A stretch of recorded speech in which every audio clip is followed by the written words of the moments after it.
Buon pomeriggio a tutti e ben ritrovati. È davvero un ritrovo, visto che a un anno di distanza siamo qui con due ospiti che avevamo ospitato l'anno scorso e avremo prima in collegamento da Mosca Dmitry Trenin e a seguire Alexei Arestovich. Oggi è il 626esimo giorno di guerra in Ucraina, il che significa quasi 21 mesi. Si parla tanto di negoziato, di punti di svolta, ma credo che nessuno possa avere davvero una previsione convincente. Ecco, io ho il microfono, vabbè, convincente su quanti giorni ancora di questa guerra dovremo vedere. E questa è, diciamo, la carta che mappa la linea del contatto, insomma, il conflitto, e che Laura Canali aggiorna continuamente, ma ultimamente l'aggiorna un pochino di meno. Insomma, un anno fa non è che fosse poi così diversa, ma ispirati dalle dinamiche sul terreno, si rifletteva molto sul concetto di sconfitta russa, di possibile sconfitta russa e specularmente di possibile vittoria ucraina. Ci domandavamo però quali implicazioni, come si sarebbe configurata questa eventuale vittoria. Quest'anno, con la carta modificata, ma poi neppure tanto, ci ritroviamo con una situazione in qualche modo opposta, ma la domanda rimane sempre quella, insomma, quali implicazioni e dove e come se ne esce. Ci troviamo in una situazione in cui le parti che probabilmente saranno chiamate a decidere, o comunque che già ne discutono in qualche modo, sembrano essersi convinte che questa guerra di logoramento è arrivata ad un punto di stallo tale che dovrà per forza necessariamente approdare ad scusate il ritorno, dovrà necessariamente approdare ad un negoziato. Lo so, si danno fastidio, me lo tolgo e me lo metto dopo. Abbiamo da settimane una pioggia di indiscrezioni, in particolare e non a caso dalla stampa americana, insomma, dovutamente indirizzata a dire certe cose, che ci parlano della volontà americana o comunque di parte dell'amministrazione americana di arrivare appunto ad una svolta in qualche modo negoziale. Di recente una particolarmente dettagliata di queste indiscrezioni ha abbozzato anche un termine temporale. Poi queste indiscrezioni, oltre a dare noi qualche pezzetto così, a farci intravedere qualcosa che magari è un'altra cosa, è anche un modo per passarsi dei messaggi tra gli addetti ai futuri lavori. E l'amministrazione Biden sembra prospettare ancora 3 mesi, qualche mese in più forse, prima che si debba negoziare, cito perché me lo ricordo bene, mi ha colpito, urgentemente una soluzione. Quindi questi sono ragionamenti che mischiano, che mettono assieme delle diverse dinamiche, che sono delle dinamiche politiche, delle dinamiche naturalmente belliche e delle dinamiche geopolitiche. Siamo in America, non sarà mai abbastanza, insomma, non lo diremo mai abbastanza volte in questi nostri incontri, anche se l'avete già sentito, in una situazione preelettorale, attivamente preelettorale. E l'amministrazione Biden deve occuparsi anche molto attivamente di un altro conflitto, no? La nuova guerra Hamas-Israele, che poi solo Hamas-Israele non è. E per un capo di una amministrazione che, malgrado l'età, insomma, intende ricandidarsi, è una situazione molto complessa, soprattutto perché si ritrova ad amministrare o a cercare di amministrare un paese, una potenza, per giunta quella egemone, che sembra avere una serie di dubbi o comunque di esitazioni su cosa vorrà fare domani nel mondo, senza avere delle risposte certe. Insomma, molti spunti comunque li abbiamo sentiti già in questa prima giornata e mezzo di dibattiti qui.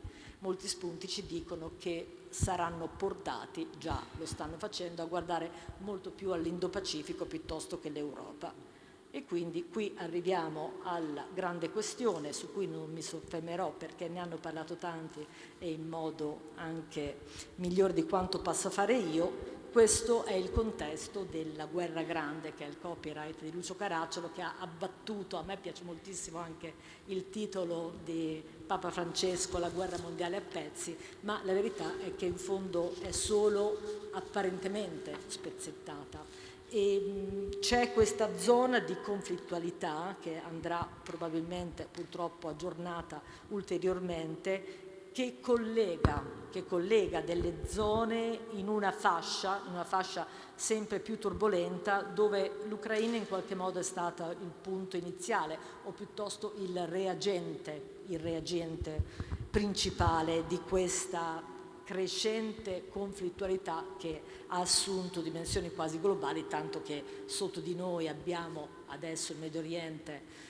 con un'altra guerra aperta, senza dimenticare che quest'estate, già ce ne siamo dimenticati, ma parlavamo insomma del Sahel, per tutto il subbuglio che quotidianamente potevamo seguire, e senza dimenticare la Libia.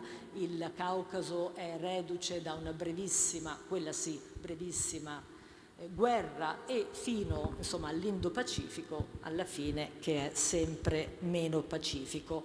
Allora, molti pensano che senza la disastrosa o comunque rovinosa ritirata degli Stati Uniti dall'Afghanistan, Putin non avrebbe invaso l'Ucraina, quantomeno nei tempi e nelle modalità con cui poi è stato fatto. Io sinceramente non credo che questo sia stato un fattore decisivo, importa relativamente poco.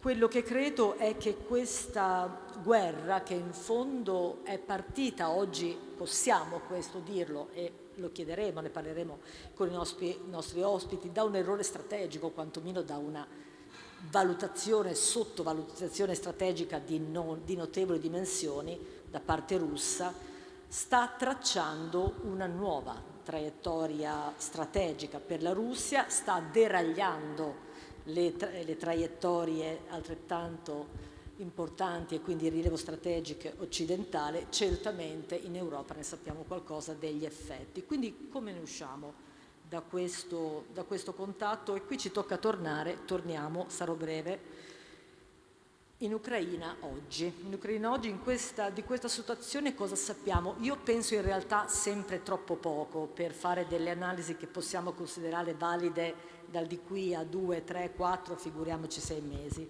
Però ci sono delle tracce, no? Dei sassolini che stanno delineando una direzione. È evidente che gli Stati Uniti e i russi si stanno lanciando dei segnali, per adesso di fumo, se c'è qualcosa stile arrosto è piuttosto ben nascosto.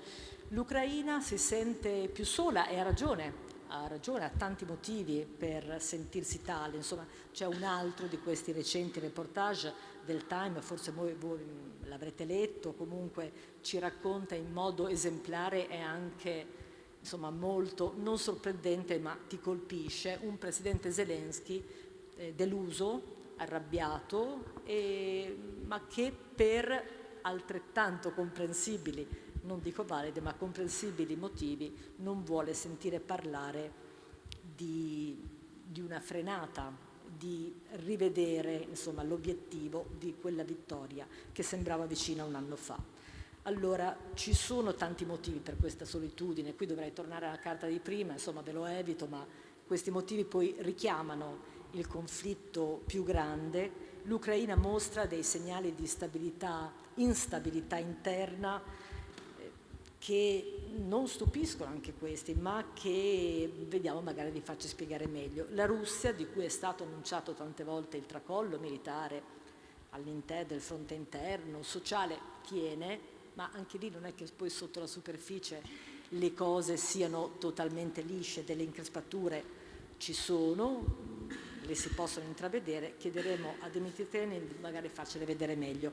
Quindi, visto che ho cominciato con i punti interrogativi, direi di passare subito al nostro primo ospite, che è Dimitri Trenin, dell'Alta Scuola di Economia russa, un esperto in relazioni internazionali transatlantiche in particolare, e questo oggi ci interessa un po' di più di altre cose di cui lui si è occupato.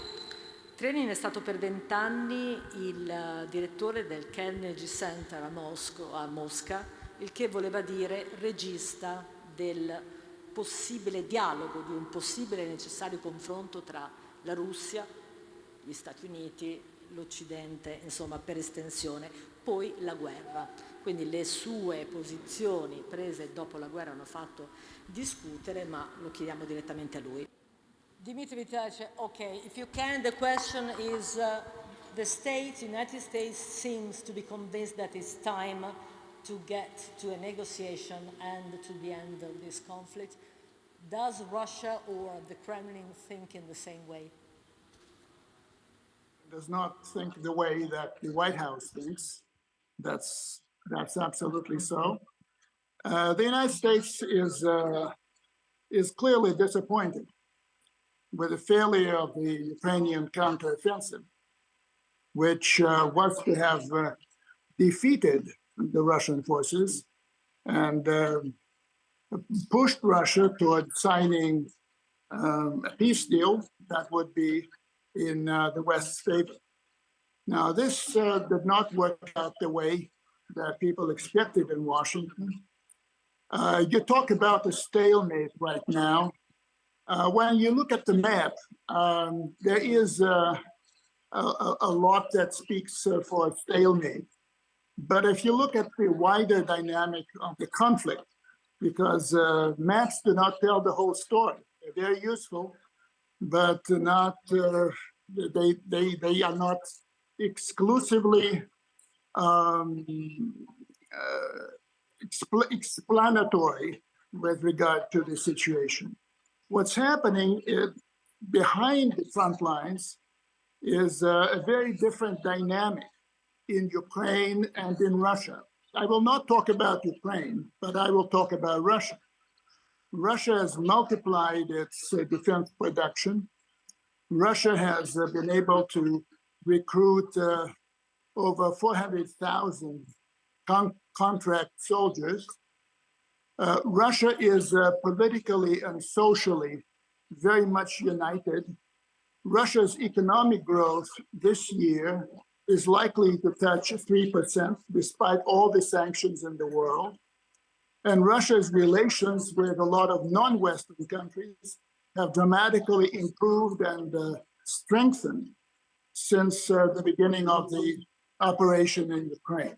Again, I will not talk about Ukraine, but the story in Ukraine is very different. Russia is not dependent on any foreign power to keep its military effort in Ukraine going. Not on China, not on Iran, not in North Korea. Russia is fully capable of sustaining and enhancing its war effort. Russia is not averse to peace, but Russia wants a peace that would be stable, not a ceasefire that would result in perhaps a bigger and bloodier war a few years down the road. But Russia is certainly open to a serious discussion with Washington and with Kiev on the issues that pertain to this conflict. But as I hear, despite everything that the American press is saying, the Biden administration has not made any, at least public, statement to the effect that they are seeking a peace settlement.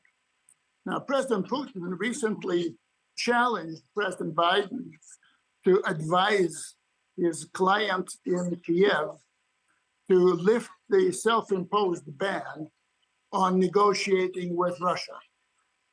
This was a bit of trolling, I would say, but it's still the fact that Ukraine is officially banned by its own president from peace talks with Russia. If they lift the ban, the situation will change, and we'll see what happens. But clearly, let me finish on this last thought. For Russia, the original goals of the special military operation, as it's called in Russia officially, remain valid even today. And that is demilitarization, no NATO, no military connections to third powers, no military base, foreign military bases in Ukraine, and the absence of a military threat to Russia from that direction. What Putin calls denazification, which basically means doing away with the ultra-nationalist groups within Ukrainian polity and larger society, and replacing them with level-headed people who would be able to start serious dialogue with Russia, because at some point that serious dialogue will have to be started. And finally, Russia's constitution now includes not only Crimea among the members of the federation, but 4 other oblasts that used to be Ukrainian until 2022. So much for the agenda for the talks whenever they begin. I understand that you see possibly quite a long war in front of us, and also that negotiating in translated into your view or in the Russian view means recognizing what Russia wanted, at least at the beginning. So it's not a very good base for wishing a negotiation, but we take note. And also we'd like to ask you what Russians think of the world this moment, because you talk about unity, you talk about basically a solid society, and not only a solid system of power, but we know, me myself, I was recently in Moscow, that not everybody thinks the same way. And basically, how would you give us a picture of, how do Russians think about it, about the perspective of a long war in this moment? I think it's correct to say that not everyone is of the same mind in Russia with regard to the war. And there's ample evidence that people have very different views. But the vast majority of people support President Putin and his policies and the conduct of the war. Despite the losses, despite the privations, despite the many inconveniences that people have had to face due to the war. I think Putin's approval rating is fairly adequate to the reality. Let's say 80+% with him and his policies, which means that, let's say, 15 or more percent have doubts, reservations, or they reject that course. Politically, this means that Putin is free to pursue his policy without any serious opposition from within the country. Second, Russian people have adapted to a very strange situation that has a war being fought in essentially a peacetime environment. You were in Moscow, Orietta, a few months ago, and you could see that Moscow is not much different from what it was a couple of years ago. You do not see traces of war. You do not see major inconveniences due to the war. So a lot of people can go about their way as if there were no war. Of course, there is a war going on, and it's not going on very far away from Moscow or from many other parts of European Russia. And yes, people get shelled, people get killed. Some drones reach as far as Moscow. They did not do much damage, but psychologically, this is a message that you cannot ignore. You should not ignore. So basically, what Putin has managed to do, and this is part of the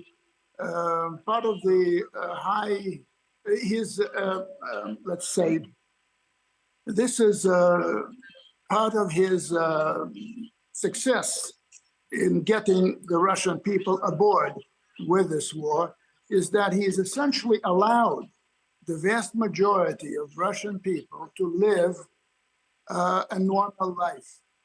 People can live the way they used to live. The standard of living has slipped, but very, very insignificantly. Otherwise, the situation is very normal for the vast majority of people around the country. And those who take part in the war, those who volunteer to join the forces, are very well cared for. The government is paying fairly high salaries to those people. It takes care of the family members, and this is a priority for President Putin. So the social policy of Putin's is particularly important in the time of a national emergency, which we're going through. So I think that politically or socially and economically, there are no obstacles to Putin's re-election in 2024. He is very, if you looked at him recently, you could see how self-confident he is, how calm he is. And that, I think, is a translation of the situation within the country at the time of war. Again, I do not want to underestimate the importance of this war. This is hugely important for Russia. With this war, Russia has embarked on a major transformation, as important, as thorough as the transformation at the end of the communist period. But it's going in a very different direction than it did back in the 1990s. Okay. Sorry. Well, thank you. Talking about abnormal normality, or things that seems normal, maybe they are not. You have one of your position that was, that raised polemics outside Russia is that you said that Russia should be ready to use the nuclear weapon, tactical nuclear weapon, because if the world and everybody thinks that Putin would never use it in any case, then Russia is risking to be defeated. Are you still convinced of this? Well, there's no prospect of a Russian defeat in this war. And I think we all know it by now. The idea that was voiced by the US Defense Secretary, Lloyd Austin, that Russia could be inflicted a strategic defeat in Ukraine is out of the window. That's not going to happen. But what I could see, what everyone could see, was the constant escalation of the Western war effort in Ukraine. For Russia, the war in Ukraine is not a war on Ukraine. This is a war against the United States-led West, or NATO. And that is a very serious conflict in which so far the Western part, the Western side, has been able to raise the stakes every so often by escalating scale and scope of the weapons and of various forms of assistance that the United States and its allies are giving to Ukraine. And that puts Russia at a disadvantage. Now, if you look at the dynamic of the war, it leads logically to a direct, not a proxy conflict, but to a direct, immediate conflict between Russia and NATO that would have every chance of going nuclear. So a third world war. So if we continue to drift, this is my conviction, if we continue to drift with this war, then we will end up fighting NATO and the United States. This should be prevented. So my view is that we need to send a very clear message to the United States and its allies that there's a certain limit, a certain safe limit to which they can involve themselves militarily in this conflict in Ukraine. And should they cross that limit, then a nuclear option could be exercised. So I'm speaking out in favor not of a nuclear war. Clearly, I'm not a lunatic. I'm not talking about nuking other countries in Europe. What I'm talking about is sending a message about enhanced deterrence, essentially expanding the scope of the potential use of nuclear weapons so that the West could see that that limit and desist from doing more in Ukraine, which could lead us to an all-out war with NATO. So that's the idea behind the enhanced deterrence idea or proposal or concept that I've been working on. Okay, so you're talking about a proxy war, a war against the West. So that means United States, but of course also Europe. Does Russia today feels or thinks or is part of Europe? In political terms, or geopolitical terms, Europe today is the European Union, essentially, and a number of countries that are aligned with the European Union, associated with the European Union. Russia is a self-standing political unit, which is not of political Europe, which is now described officially by the Russian government as a distinct civilization. And Europe is a neighbor. Europe, we're way away from Gorbachev's idea of a common European house, a common European home. We tried that, but we failed to integrate, and basically others in Europe were not so excited by the prospect of Russia's integration into that common home. So we will be a separate unit. Europe will be a neighbor. I hope that both Europe and Russia will exist 10 years from now, 100 years from now. And we will have, hopefully, a neighborly relationship. But Russia will not seek to become part of Europe. And we'll see what happens to the European Union. There are so many options that exist today. Okay, I think we are going back to the first dialogue we had yesterday here, talking about apocalypse, hoping it's not going to be now. So the last question is about another war, but also thinking about the war in Ukraine. What changes for Russia with the new war in the Middle East? Well, there's not really a big change. The war in Ukraine continues. There's a little bit of a distraction in the Western world. The United States is now preoccupied with two conflicts rather than one. But there are no illusions in Russia that somehow the war in the Middle East will lead to a major curtailment of the American and Western involvement with Ukraine. So we will, I think, have to accept that the war will continue until there is an acceptable solution. Hopefully there is an acceptable solution down the road, but it will probably not be reached at the negotiating table. It will rather be reached on the battlefield and fixated or not fixated formally at some diplomatic form. The Middle East presents a challenge to Russia because Russia has a presence in the Middle East. Russia is watching the Middle East very closely. There are friends and allies in the Middle East.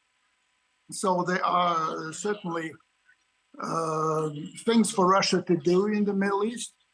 From the Russian perspective, both the war in Ukraine and the war now in Gaza are the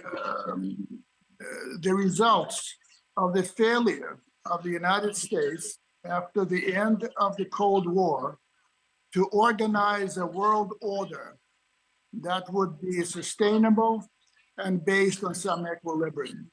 In both cases, we have hubris. In both cases, we have arrogance. In both cases, we have ignoring interests of others and very much pushing for one's dominant position. I think that's the consensus view in the Russian leadership. Otherwise, of course, Russia is hoping that the fighting stops, that we can go back to the drawing board.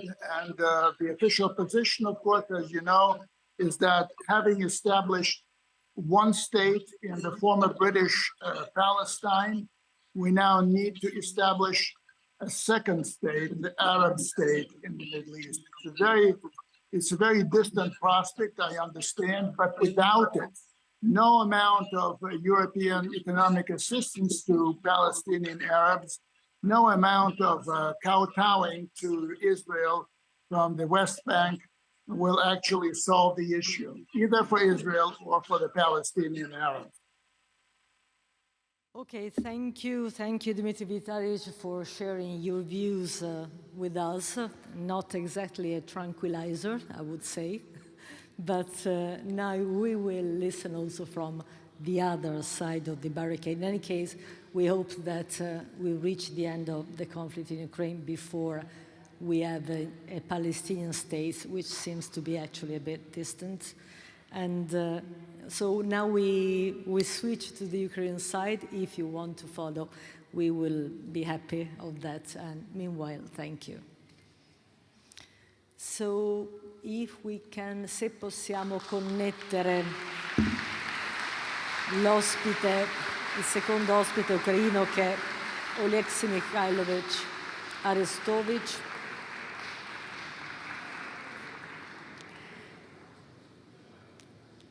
Vediamo se ce la facciamo. Guardate, questo incrocio di lingue è un pochino complicante, ma ce la possiamo fare, come diciamo a Roma. Ok, d'accordo. È collegato? Oleksiy Arestovich, can you hear me? Posso provare a parlare in italiano?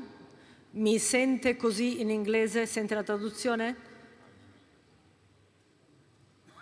No, okay.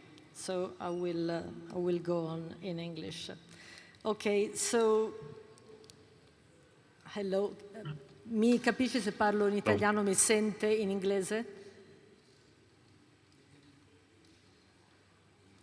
No. Okay, so I should speak in English, yeah? Yeah. All right, bear with us. We're here. So, good evening. First of all, thank you for being with us. We were hoping he would be here in presence, but thank you anyway. Oleksiy Arestovich is today an analyst, an observer, a politician. And 1 year ago, when we were talking here with him, he was an advisor to the office of the Ukrainian president. And today we understand he intends to candidate himself, to be president himself, but we'll get to that later. So we would start with this in the same way that we started with the Russian guest before, talking about the fact that, asking you about the fact that the United States seems to push for a negotiation with Russia. And you have taken a quite clear and peculiar position about this, saying that there should be an immediate ceasefire and a sort of freezing of the territorial asset, the territorial picture. And in this way, maybe the Kremlin could say we have won, or maybe not, but would you explain this to us? So you are a politician, but we know very well that you can use the geopolitical lens, so please, also with the geopolitical key, your view. Hello, ladies and gentlemen. Okay. It's an honor for me to speak to you. I think the main problem today is a misunderstanding between views from President Zelensky and views of Biden administrations. Because our view, Ukrainian view, President view, it's a Ukrainian-centric view. We're looking at this conflict, our administration, just for the needs to liberate all our lands in terms of 1991. And Mr. Biden, President Biden views its view inside of triangle between Washington, Beijing, and Moscow. And it's, for me, it's all doctrine of the Mr. Kissinger, which is always says from in this triangle, two heads have to be, two edges have to be on the one side. In 1975, it was the Beijing and Washington. Today, the main aid for Mr. Biden administration, as for me, me looking at the situations, it's to hold Russia getting to being a nuclear satellite of China, because a joint nuclear potential of China and Russia, it's too much for America. It's just calculation, it's just mathematics. That's why they're trying to hold Russia to being a satellite, getting just under the China completely. And for his minds, military defeating of Russia here in Ukraine is the main reason for Moscow getting under the China completely. So they still taking the strategy, which means Mr. Putin can't win, Ukraine can't be defeated. That means the military and financial support of Ukraine is still on the measure, which doesn't give us ability to win this war on the ground. To hold the line, yes. To win this war, no. And the armed forces who can't manage to seize or liberate Tokmak, as for me, maybe not be able nearest time to win the borders of the 1991. This is the main reason. And for collective West, for Mr. Biden administrations, the best way for manage this conflict, this triangle, it's to cease fire or just stop the war on the front line, which already exists. And for us, for Ukrainians, we have to find an answer for another questions, which is nobody in our country ask officially.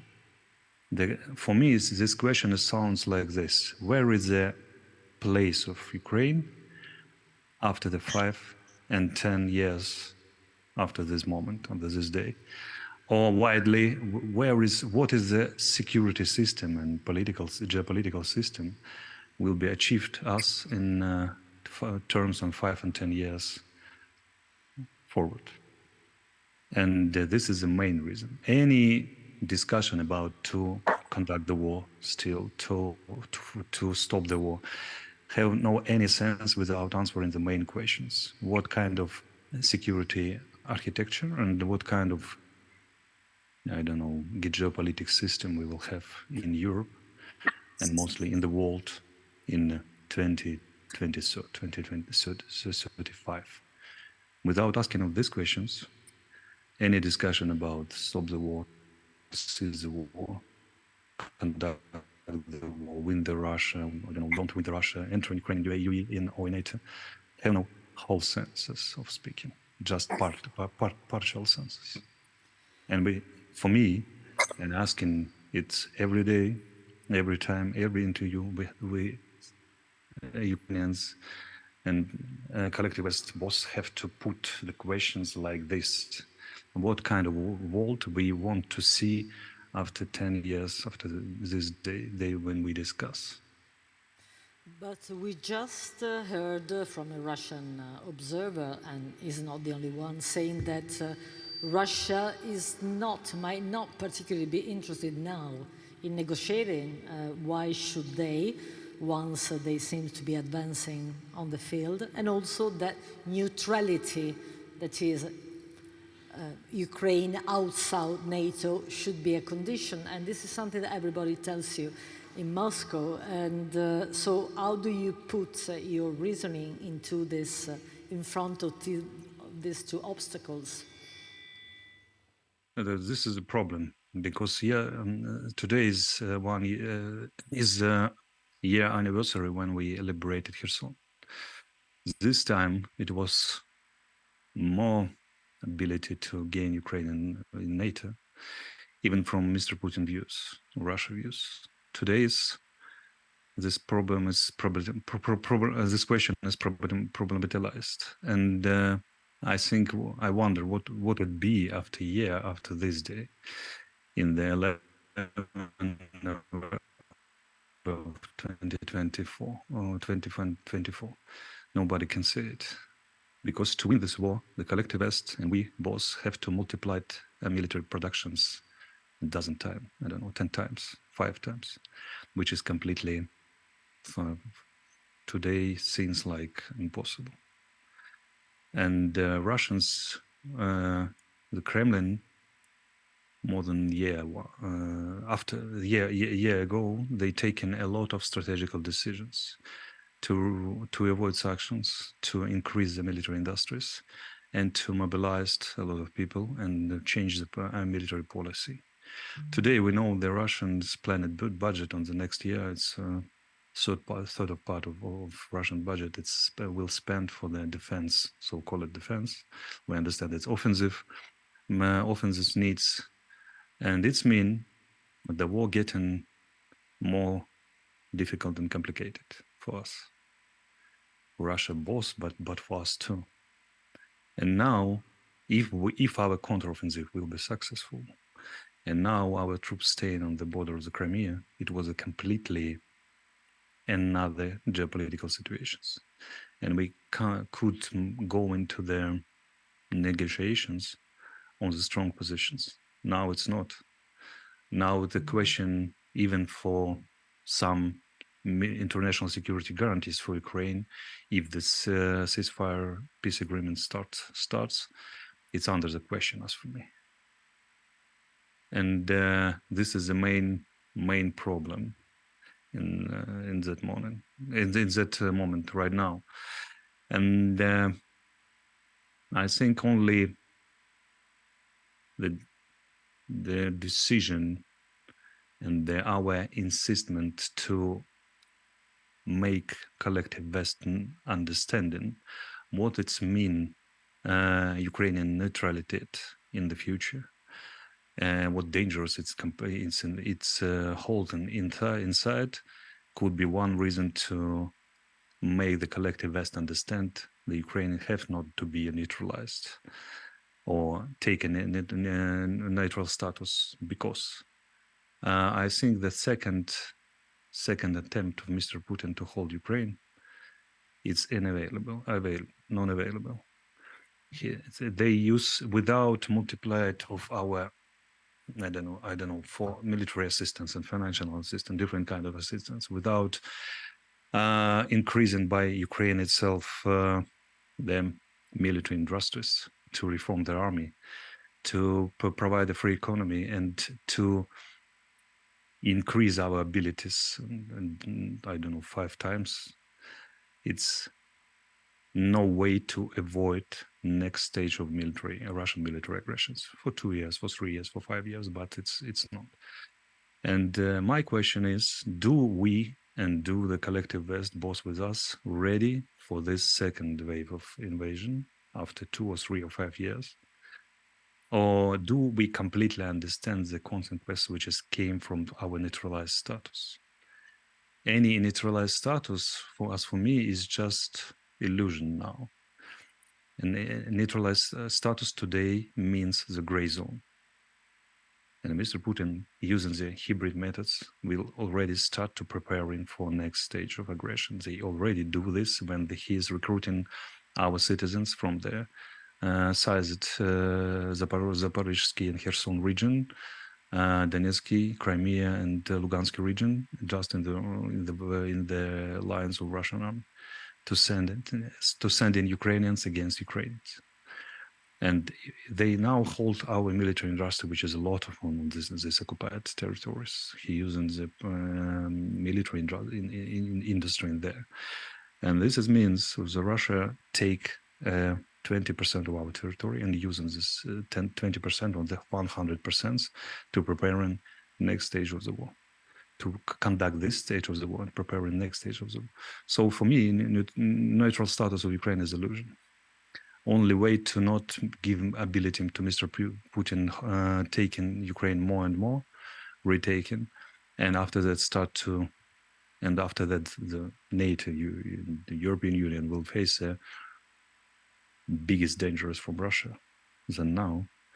It's to take Ukraine in NATO or provide us so kind of international security guarantees, which is really could stop Mr. Putin to move forward and forward to the west borders of Ukraine or east borders of European Union and NATO. You were talking about a gray zone, and there seems to be a gray zone growing also in Ukrainian politics in Kiev. I mean, some turmoil every day is quite evident. The commander-in-chief, Zaluzhny, says the counter-offensive has come to a dead end, more or less. Of course, the president doesn't particularly appreciate, and there's been some people arrested. A major of the army was killed by a grenade sent as a present, and so on, so on. So what's happening? Now we have a situation when the higher commander of Ukrainian forces, President Zelensky, says it's not dead end. We're ready, still ready to fight, still to provide counteroffensive forward. And the head of the Ukrainian army, Mr. Zaluzhny, says it's not. It looks like dead end, and I pass the ball for the politics to find some decision on the situations. And it's non-normal situation in every country, but in the military country in the martial law country, in the fighting, in the war, it's completely unnormal situation. So they have to find, they both have to find the way to show our partners and for our people that they completely understand. They have one view, maybe after the hard discussion, but have one view and want to deal together to win this war or to stop this war or whatever they want to do. Now it's nothing. Now we had different signals from different sides, and these situations have to be decided because it's unnormal, and they getting us to the maximize this gray zone in our politics. For me, the main reason of this, that's President Zelensky and his staff will not, doesn't make necessary decisions like Mr. Putin do this years ago. We need to multiply our efforts in economy and in military industry, and cooperating with collective West and our neighbors like Poland, like Romania, like Czech Republic, Slovakia, more than a year ago. After the first wave of invasion, we will be defeated by us. And we do not do this. And now we have a result of this. That's why our people has a lot of questions for the not success counteroffensive, a lot of question about economical politics, a lot of question about the ability to speak free in our country, and a lot of another questions which is asking us main questions. It could be linked in one main questions. What our strategy in this war if we can't win the territory by the military way? For me, 2 weeks ago, I am offering the Mr. Kissinger plan. Today, the ex-head of the NATO, Mr. Rasmussen, absolutely same things. To enter in the main offering is entering Ukraine and NATO, and spread the five article just on the territory which is effectively controlled by the Ukrainian government. And it was a huge, there was explosion in our society, and a lot of people say that it's trading, and we want to fight for the borders of 1999, and president says yes, we do this, but the opinion of our head commander, Mr. Zaluzhin, is completely different. And the opinion of the most Western leaders completely different. Mr. Macron says today that December is the last month for your offensive efforts, and after that it have to be to peace agreement. I know the moods on the collective West. I know the mood in the main European capitals and in Washington. And now in Ukraine we have overheated expectation. All our people have overheated expectation and still really believe we can't win the borders of 99. Like a military person, I completely understand it's impossible. Now you can see the last polls, and today it's 47% believe we have to fight for the borders for 1991. 22 says we have to fight for the borders of the 23rd of February of 22. Just for the day before the war start, and 24 says yes, it's have to start negotiations to stop this war anyway. For comparing, in the February of 23, 9 months ago, it was 20% for negotiations, 11 for borders of the day before the war start, and 73% it was fighting for the borders of 1991. So we see this is in dynamics. But it's still overheated expectation in our country. I think after this winter, a lot of people, more people understand in this collective West, not so stupid when they asking and says about the necessary to negotiate. It could be completely against opposite of our minds, our hearts, but it's reality. And for me, the main task of the government to bring people for reality, because to create illusion for the people, it's very dangerous policy. So if we get in for this for 3 months, for 4 months, for half of a year, and our people start to understand what understand the Western leaders right now and experts, and say about this more than half of a year, they're saying about this. Mr. Kissinger saying about this more than a year ago. The question was, what kind of peace negotiations we want, what kind of guarantees we will have, what kind of promises we ready to agree, and we are together. Come back for the question from that I beginning this my speech. what kind of political and security system in Europe, Eastern Europe, in the whole of the war we want to see 5 or 10 years after this day when we speak. This is the main goal, and we have to find the forces inside our countries, between us, to ask these questions, to put this question on the table, and start to ask together. And Ukraine have to change Ukrainian-centric view, which is from the West, seems like egocentric view, and start to see on situation like a team player. Because here in the West, I'm now in Europe, it's completely clear to see the Ukraine want to enter it in the West, collective West, in the European Union, in NATO, and wouldn't play like a team player, just looking egocentric, looking so-called Ukrainian-centric. But it's impossible. If you want to be a part of collective West, we have to see on situation like a collective West. And the main scene of collective West is this so-called triangle between Beijing, Moscow, and the United States. No more another policy for this right now.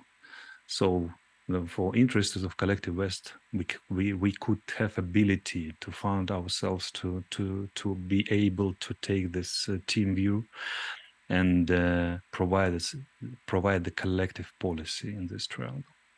This is the main reason, and the main change, and main challenge which is Ukraine face right now.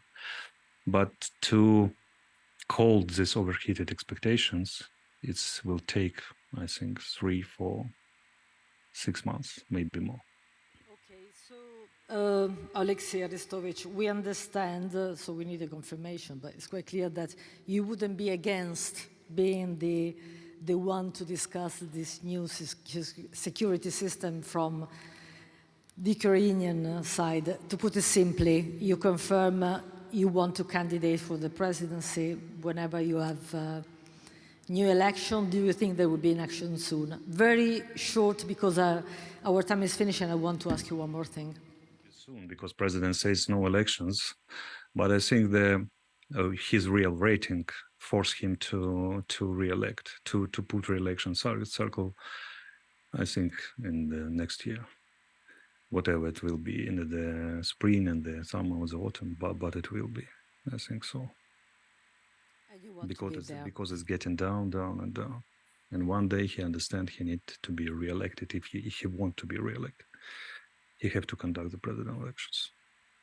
So the last question we have for you is, we would have many more, but the time is finishing, is the war is changing Ukraine, that's evident, and it's also painful, and it's also changing Russia. Do you think that Russia today is more or less dangerous than it was 2 years ago at the beginning of the war?